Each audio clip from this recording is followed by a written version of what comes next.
In today's video, I'm going to teach you how to add subtasks in Wrike. If you find this useful, consider subscribing and liking the video. Let's get started.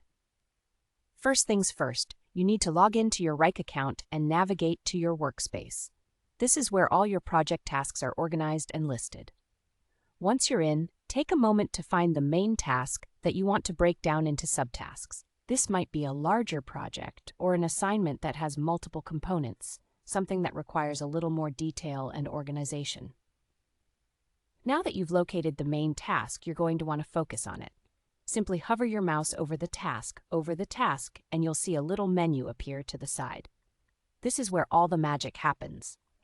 Look for the 3 dots, which represent more options. Click on that. It's a small step, but an essential one to access further functionality. Once you've clicked on the 3 dots, a drop-down menu will unfold before your eyes. This is where you're going to find an option called Add Sub-Item. Click on that option, and what you're doing here is creating a child task that is hierarchically linked to your main task. This means that the subtask will be connected and organized beneath your primary task, which is exactly what you want when managing your projects effectively. Now the next step is to give your new subtask a name. In the text field that appears, type a clear and descriptive name that conveys the specific action or deliverable associated with this subtask. It's important for clarity so that anyone looking at your task list can easily understand what this subtask involves. After you've typed in the name, simply hit Enter on your keyboard. This action will instantly save your new subtask, and you'll see it officially listed beneath the parent task. That's all there is to it. You've successfully added a subtask in Wrike, making your project management smoother and more organized.